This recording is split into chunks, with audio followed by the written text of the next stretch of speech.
Welcome to BCC knowledge hub channel. I doctor M K Ansari फिर से आपके लिए मैथमेटिक्स का एक लेक्चर लेके हाजिर हैं। ये लेक्चर आपका पार्ट 2 है। पार्ट 1 में हमने देखा था pair of linear equation in two variables के बारे में, मतलब दो चरण वाले रैखिक समीकरण युग्म के बारे में। तो पार्ट 1 में हमने क्या क्या देखा था? पार्ट 1 में हमने इंट्रोडक्शन में देखा था कि समीकरण होते क्या हैं, फिर पेयर ऑफ इक्वेशन क्या होते हैं। पहले तो आपने इक्वेशन देखा था क्या होता है। इक्वेशन इन टू वेरिएबल्स, जिसमें x और y दो वेरिएबल्स थे, जो कि ax plus B Y plus c के फॉर्म इज इक्वल टू 0 के फॉर्म में था। अगर इसी तरह दो इक्वेशन थे a1 x1 b1 y1 c1 और a2 x2 plus b2 y2 plus c2 is equal to 0, अगर a और b इस दो तरह के इक्वेशन थे तो ये पेयर ऑफ इक्वेशन हो जा रहे थे। फिर इसको हमने देखा था कि ज्योमेट्रिकली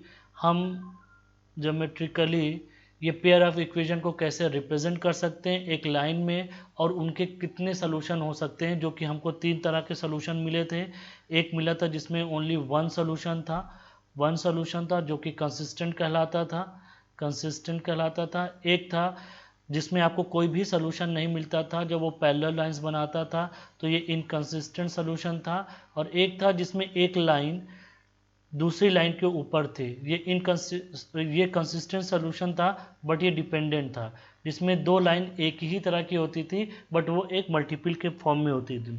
फिर उसके बाद हमने देखा पहले ही भाग में कि अगर आपको उस इक्वेशन को a1 x1 plus b1 y1 plus c1 is equal to 0, a2 x2 plus b2 y2 plus c2 is equal to 0 को अगर हम सॉल्व करते हैं तो x1 x2 y1 y2 की कौन कौन सी वैल्यूज़ मिलेगी और उसको हम कैसे सॉल्व कर सकते हैं। उसको सॉल्व करने का तरीका हमने ज्योमेट्रिकली देखा और अलजेब्रिकली देखा।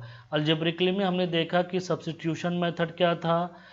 उसके आगे हम अब पढ़ेंगे कि अब सब्स्टिट्यूशन के बाद अब हमारे पास एलिमिनेशन मेथड है या क्रॉस मल्टीप्लिकेशन मेथड है, और लास्ट में हम पढ़ेंगे कि किसी भी इक्वेशन को हम रिड्यूस कर सकते हैं पेयर ऑफ लिनियर इक्वेशन के बारे में।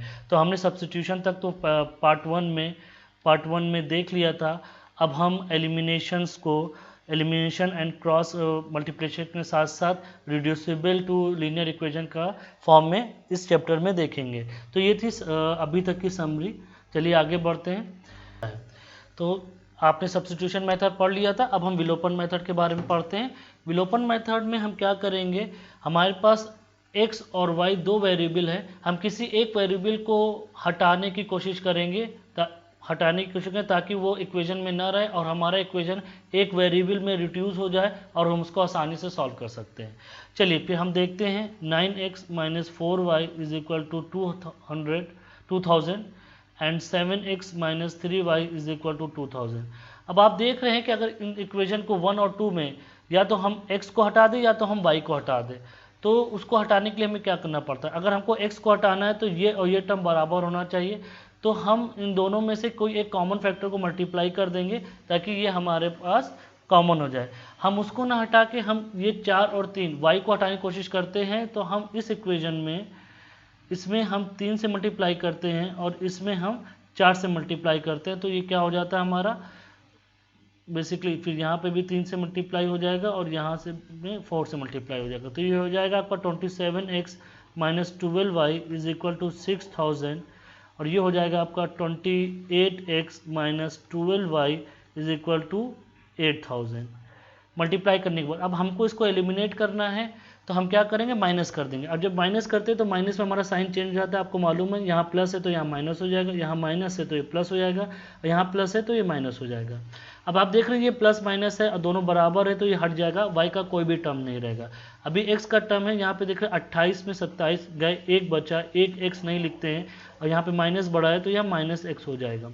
अब यहाँ पे देख रहे हैं प्लस है माइनस है, और 8000 में से 6000 गया तो 2000 बचा, और यहाँ पे माइनस साइन रहेगा, तो ये अब दोनों तरफ माइनस साइन है तो माइनस साइन हट जाएगा, तो x की वैल्यू हमारे पास 2000 आ गई। आप देख रहे हैं एलिमिनेशन से कितनी आसानी से हमारे पास x की वैल्यू आ गई।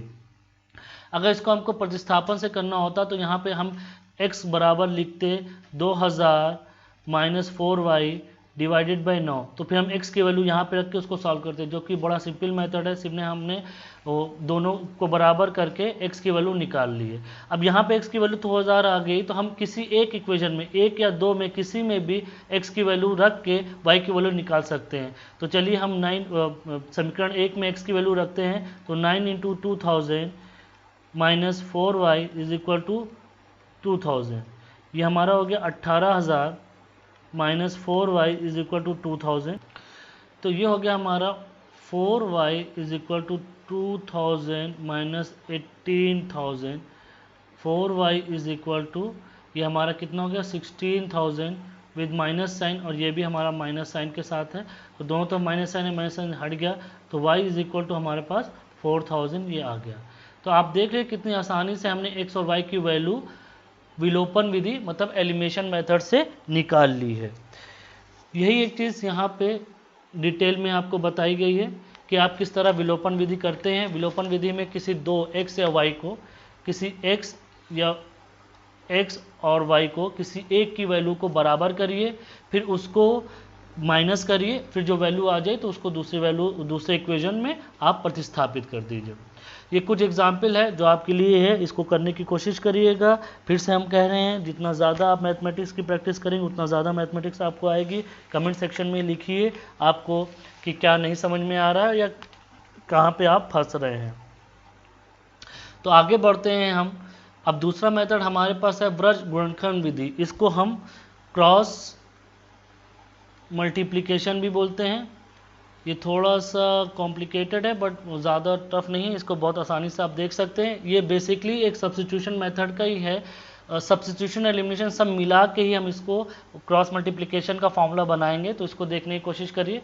यहाँ पे इक्वेशन दिया गया 5x plus 3y is equal to 35।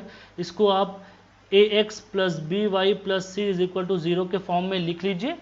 फिर उसके बाद हम इसको सॉल्व करने की कोशिश करते हैं। तो इक्वेशन 1 कैसा है हमारा, 5x plus 3y minus 35 is equal to 0।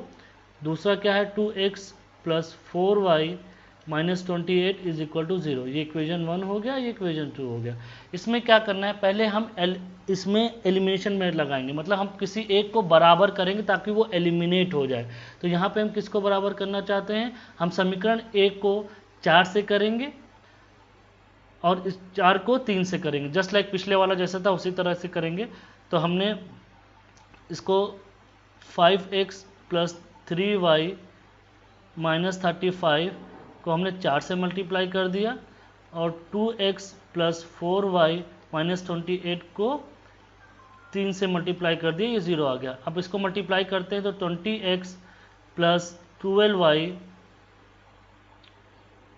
Minus 35 into 4 is equal to 0। हमने मल्टीप्लाई कर दिया, आप मल्टीप्लाई नहीं भी करेंगे, अगर आप 5 इंटू 4 लिखते हैं या 3 इंटू 4 लिखते हैं तो भी चलेगा।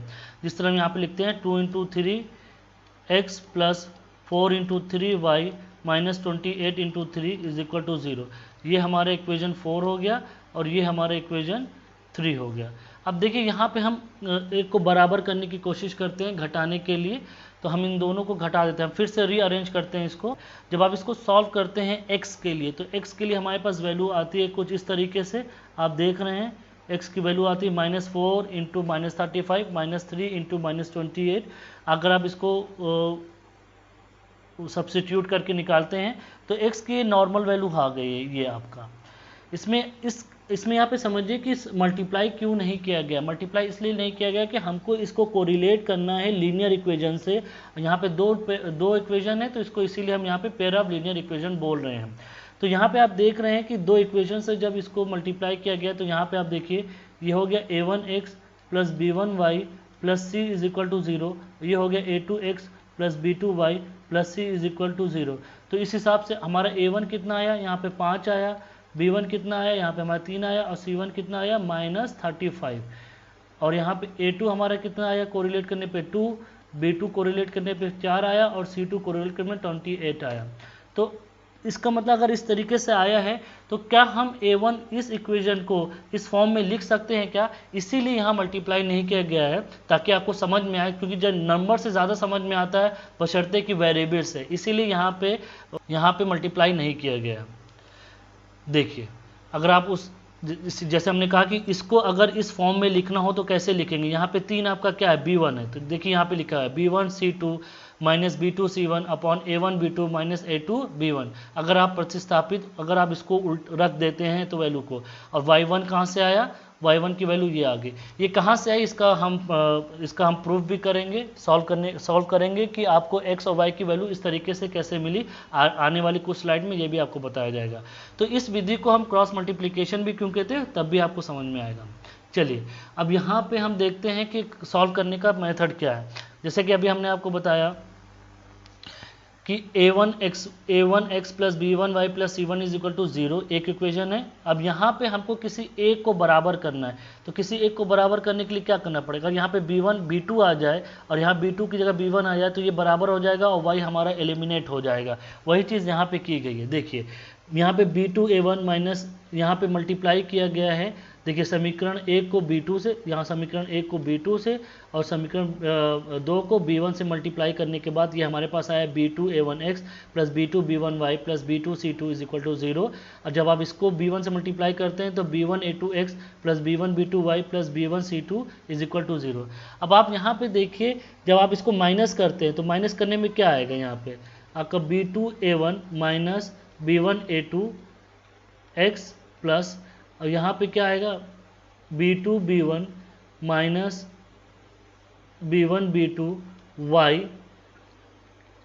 Plus b2c1 minus b1c2 is equal to 0। अब आप ये पोर्शन देख रहे हैं कि यहाँ पे ये आपका 0 हो गया, ये कट जाएगा, ये 0 हो जाएगा, तो आपका x क्या बचेगा b2a1 minus b1a2 x is equal to, अब ये माइनस कर दिए इसको, माइनस b2c1 माइनस b1c2 एक ब्रैकेट में चला गया आपका। अब x इज इक्वल टू यहाँ माइनस मल्टीप्लाई कर दिए अंदर, तो ये हो जाएगा आपका b1c2 minus b2c1 divided by b2a1 minus b1a2। ये आपका यहाँ पे सेम वही आ गया। इसमें क्या होना चाहिए, ये जो पोर्शन है आपका ये इज़ नॉट इक्वल टू 0 होना चाहिए। अगर ये 0 हो जाएगा तो ये इनफाइनाइट हो जाएगा, मतलब आप इसको समझ लिए इनडेफिनिट हो जाएगा, अनडिटरमाइन हो जाएगा। इस पे आपसे हम चलिए यहीं पे क्वेश्चन पूछते हैं कि 1/0 की वैल्यू क्या होगी, या आप किसी भी चीज़ को किसी भी चीज़ को 0 से डिवाइड करते हैं तो उसकी वैल्यू क्या होगी। ये आपके लिए एक होमवर्क है, ये हमको बताइए। और इसी पे हम एक स्पेशल लेक्चर भी देंगे आपको कि डिविजिबिलिटी बाय 0 से क्या मतलब है, डिविजिबिलिटी बाय 0 से क्या मतलब है। तो अभी तक आपने देखा कि x और y की वैल्यू निकालने के लिए हमने क्रॉस मल्टीप्लिकेशन का सहारा लिया। इसको और अच्छे से समझने के लिए हम दिखाते हैं कि इसमें क्या क्या कंडीशंस हो सकती हैं। अभी तक आपने निकाला x और y, और इसमें आपने कंडीशन क्या देखा है कि यहाँ पे जो आपका b2a1 minus b1a2 is not equal to 0 होना चाहिए। ठीक है, अब ये दो कंडीशन जो आपकी है a1 b2 minus a2 b1 is not equal to 0, अगर इसको आप अच्छे से सॉल्व करें तो ये क्या देता है, यहाँ पे देखिए अगर ये नॉट इक्वल टू 0 इसका मतलब a1 b2 is not equal to a2 b1 means a1 upon a2 is not equal to b1 upon b2। अगर आपको हमारा पार्ट वन अगर याद हो तो उसमें हमने बताया था जब इस तरह की कंडीशन होती है तो जो पेयर ऑफ लीनियर इक्वेशन होती है उसका जो सोल्यूशन होता है ओनली वन सोल्यूशन होता है, मतलब वो कंसिस्टेंट होता है, वो यूनिक होता है। तो इससे आपने यहाँ पे अगर आपको चेक करना है कि यूनिक सोल्यूशन है कि नहीं, तो यहाँ पे क्रॉस मल्टीप्लिकेशन से ये भी प्रूफ हो गया। इसी तरह यहाँ पे और कंडीशंस जो हमने आपको बताए थे कि डिपेंडेंट, कंसिस्टेंट और इनकंसिस्टेंट कंडीशन जिसमें हमारी पैरेलल लाइन होती थी, तो वो सारी कंडीशन यहाँ पे प्रूफ की गई है with the help of this cross multiplication. ये ऑलरेडी आपको पता है, हम इसको फिर से डिटेल में नहीं जाना चाहते, बार बार बताने से कोई फ़ायदा नहीं होगा।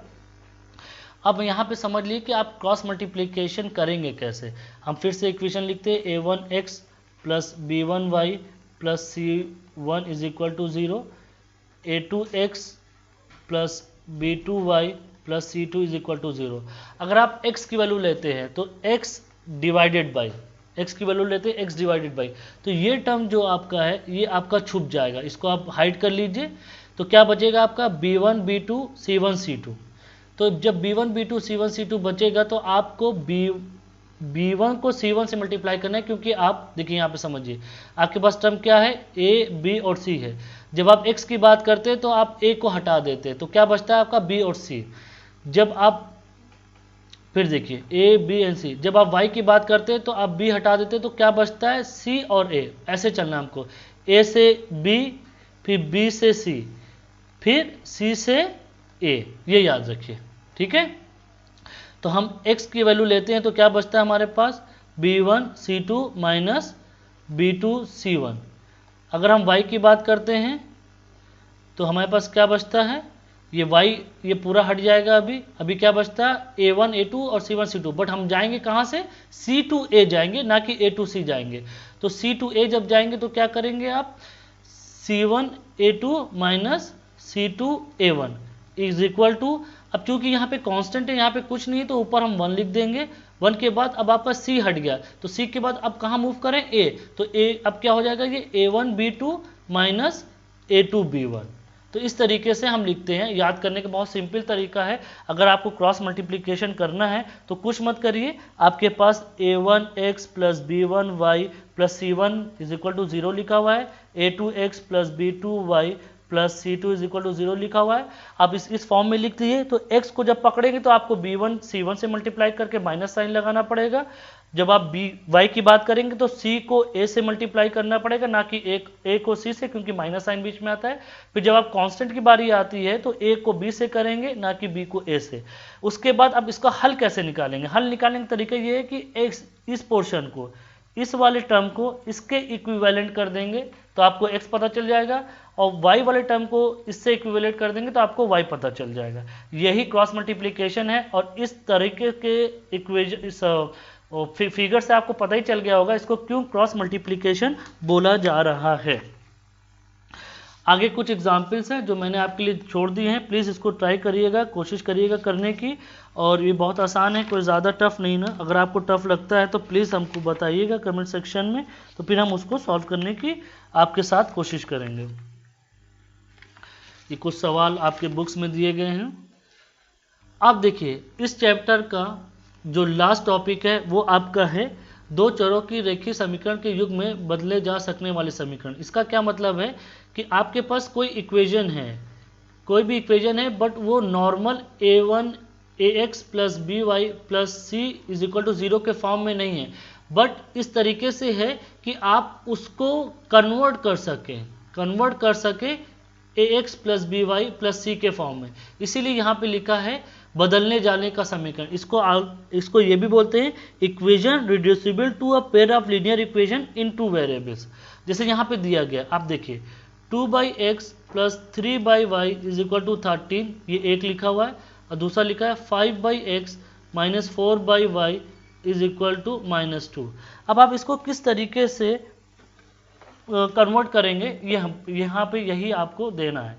अब देखिए यहाँ पे आप इसको इस तरीके से भी लिख सकते हैं 1/x प्लस 3 is equal to 1/y is equal to 13।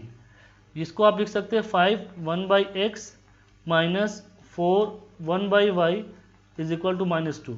आप इसमें एक काम कर सकते हैं कि 1/x इज इक्वल टू माना 1/x is equal to p and 1/y is equal to q। आप ये भी मान सकते हैं। तो ये रिड्यूस क्या हो जाएगा आपका 2p plus 3q is equal to 13, और ये हो गया 5p minus 4q is equal to -2।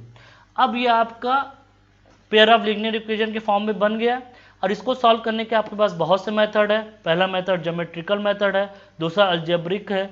Algebraic में आपको पता है कि आप कैसे सॉल्व कर सकते हैं। इसको आप सब्स्टिट्यूशन से सॉल्व कर सकते हैं, इसको आप एलिमिनेशन से सॉल्व कर सकते हैं, इसको आप क्रॉस मल्टीप्लिकेशन से सॉल्व कर सकते हैं। ये आपके ऊपर है, आप इसको किस तरीके से सॉल्व करेंगे। तो इसमें हम ज़्यादा डिटेल में नहीं बताएंगे, बस हमने इतना बता दिया कि अगर इस तरह का है जिसमें आपका x और y नीचे आ रहा है, डिनोमिनेटर में आ रहा है, भागफल में आ रहा है, तो उसको आप इस इक्वेशन को 1/x और 1/y को p और q में मान लीजिए। और जब p और q की वैल्यू आपको मिल जाएगी, p और q की वैल्यू जब आपको मिल जाएगी, तो जब आप p की वैल्यू मान लीजिए आपकी p की वैल्यू 2 आई, तो x की वैल्यू आपकी 1/2 हो जाएगी। तो ये आपका simple equation reducible to pair of linear equation in two variables है। इसमें ज़्यादा कोई मेहनत नहीं ना, कुछ नहीं है, बस कुछ नहीं करना है आपको इक्वेशन को इस फॉर्म में लिखना है कि 1/x और 1/y आपके p और q के फॉर्म में आ जाए, बस इससे ज़्यादा कुछ नहीं है। फिर आप इसको simply pair of linear equation के फॉर्म में सॉल्व करिए और उसको फिर करके x और y में डाल दीजिए।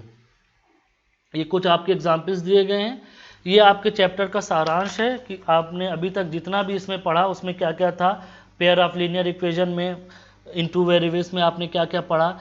ये आपके इस a1x plus b1y plus c1 के फॉर्म में होता है, जहाँ पे a1 square plus b1 is not equal to 0 होता है और a2 square plus b2 square not equal 0 होता है। हमने आपको बताया कि सॉल्व करने की मतलब विधि कौन कौन सी, ग्राफिकल मेथड है और अलजेब्रिक मेथड है, ये भी आपने देख लिया। अलजेब्रिक मेथड में आपके कौन कौन से हैं, हाँ ग्राफिकल मेथड में हमने आपको सोल्यूशन बताया। 3 तरह के सोल्यूशन होते हैं, जिसमें एक यूनिक सोल्यूशन होता है जो कि a1/a2 is equal to b1/b2 के फॉर्म में होता है, और दूसरा होता है a1/a2 is equal to b1/b2 is equal to c1/c2, जो कि इनका वो आपका डिपेंडेंट कंसिस्टेंट होता है। तीसरा होता है कि इसमें कोई a1/a2 is equal to b1/b2 is not equal to c1/c2 होता है।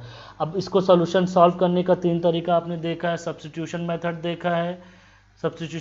देखा है, एलिमिनेशन मेथड देखा आपने, फिर क्रॉस मल्टीप्लिकेशन भी देखा। अगर आपका इक्वेशन a1x1 b1 के फॉर्म में ना हो जबकि रिवर्स के फॉर्म में है, तो उसको आप कैसे रिड्यूसेबल वो कन्वर्ट कर सकते हैं, वो भी आपने देखा। तो इस चैप्टर की यही खासियत थी, इससे ज़्यादा इसमें नहीं है। और मगर आपको अभी क्या करना है, आपको सॉल्व करना है, सोल्यूशन करना है, आपको सॉल्व करना है। आप बैठ जाइए और जितने भी एग्जाम्पल्स मिले आप उसको सॉल्व करने की कोशिश करिए। तो बने रहिए और कमेंट करते रहिए अपने सॉल्यूशंस को। नेक्स्ट आने वाले स्पेशल लेक्चर में आप समझ लीजिए कि a प्लस बी के होल स्क्वायर को हम प्रूफ करेंगे, a माइनस बी के होल स्क्वायर को हम प्रूफ करेंगे और a square minus B square को भी प्रूफ करेंगे, जो कि होता है a square plus B square plus 2ab, a square plus B square minus 2ab। आपको पता तो है, बट ग्राफिकली अगर आपको प्रूफ करना हो तो आप कैसे प्रूफ करेंगे, ये हमारे आने वाले कुछ स्पेशल लेक्चर में दिया जाएगा। और साथ ही साथ ये भी दिया जाएगा कि डिविजिबिलिटी बाय 0 से क्या मतलब है। अगर आप किसी गिनती को, किसी भी नंबर को 0 से डिवाइड करते हैं तो उसका क्या मतलब होता है और वो आपको क्या देगा। तो यहाँ पे हम इस लेक्चर को समाप्त करते हैं। कमेंट सेक्शन में ज़रूर कमेंट करिए और भूलिएगा नहीं सब्सक्राइब करने के लिए, और प्लीज़ इस वीडियो को लाइक करिए। Thank you.